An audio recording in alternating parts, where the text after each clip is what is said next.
किसी ने लिखा कि गुरुजी इतने सारे लोग धर्म करते हैं भारत में, फिर भी इतना सारा भ्रष्टाचार क्यों है? तो आज वो उत्तर दूं कि आपको लगता है कि भारत में बहुत सारा धर्म हो रहा है फिर भी भ्रष्टाचार है। ये क्यों नहीं देखते कि धर्म है तब इतनी गनीमत है, अगर वो भी नहीं होता तो क्या होता?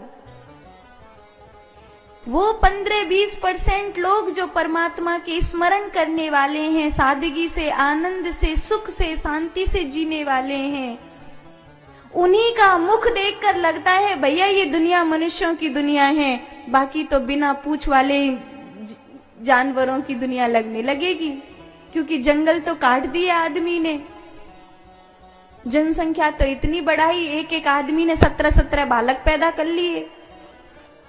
घर अतनाव रहवे के ताई सरकार ने जनसंख्या कानून लायो नहीं, तो क्या करेंगे? जंगल के जंगल काट मारे। इतने इतने से घर के भी बंटवारे है गए, बा छोरा ने इतना ले लियो, बा छोरा ने इतना ले लियो, बा छोरा ने इतना ले लियो। सबके अपने अपने ईगो हैं, सबको अपनी अपनी जगह चाहिए। और परिणाम क्या हुआ? धरती भर गई। अगर 1980 में 70 में आप देखोगे तो जितनी जनता थी उसकी ठेठ दुगनी हो गई है 2020 की। अगर देखोगे पूरी धरती मिलाकर इस समय 8 अरब के लगभग लोग हैं। सारे तो भक्त नहीं हैं, मुश्किल से 10% लोग भगवान को मानने वाले हैं। और पता है अगर ये धरती कहीं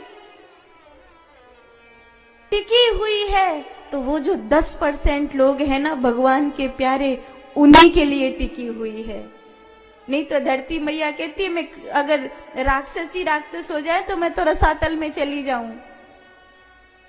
ये धरती अन्न ही भजनानंदियों के लिए देती है, फल फूल सब साधुओं के लिए होते हैं, बाद में तो संसारियों को मिल जाते हैं। सुर मुनि गंधर्वा मिलकर सर्वा, गए बिरंच के लोका, पालन सुर धरनी अद्भुत करनी, मरम न जाने कोई। तुलसी बाबा कहते हैं धरती मैया ने ब्रह्मा जी से कहा कि मैं पापियों का बोझ उठाने के लिए नहीं हूं, अगर पापियों का बोझ बढ़ेगा तो मैं रसातल में चली जाऊंगी। मैं धर्मात्माओं के लिए हूं, मैं अच्छे लोगों के लिए हूं। और वो गिने चुने होते हैं, वो गिने चुने होते हैं। राधा रानी प्रसादम में जब सेवा करी जाती है तो एक बार में चीजें नहीं बांटी जाती, क्योंकि भाई एक दिन का काम तो है नहीं जो दिखाया मामला खत्म हो गया। वीडियो तो बनवानी नहीं है, एक आध कोई फोटो खिंच गया तो खिंच गया। तो क्या करना है? जरूरतमंद तक पहुंचाना है। इसलिए हमने जो भी सामान आया कभी एक बार में नहीं बांटा। 10 छतरी आज बांट दी, 15 कल बांट दी, 5 आज बांट दी, ऐसे करके रोज थोड़ी थोड़ी थोड़ी थोड़ी। उससे क्या हुआ? जिसको रियल में जरूरत है उस तक पहुंची। एक संग हम अगर कंबल दे आते, सोते भाई उनने उड़ाए आते, गए थे हम। अब प्रयाग के कुंभ में भी हमने ये प्रयास किया था, तो अनुभव लिया कि आधे से ज्यादा बिक जाते हैं।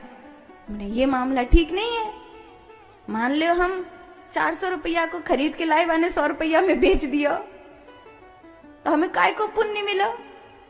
वो तो दुकान वाले को फायदा भया, हमें तो कोई पुण्य मिला नहीं। न बांटे वाले कोई पुण्य मिला, क्योंकि ठंड में जिसको सोच रहे थे ठंड में नहीं ठुट रहे, वो तो फिर ठुट रहा है। चिकजू हथका हुआ है तो बेच आया। तो जिसको बेचना नहीं है, जिसको सचमुच में जरूरत है, वो तुम्हें भीड़ में नहीं मिलेगा, वो तुम्हें झुंड में नहीं मिलेगा।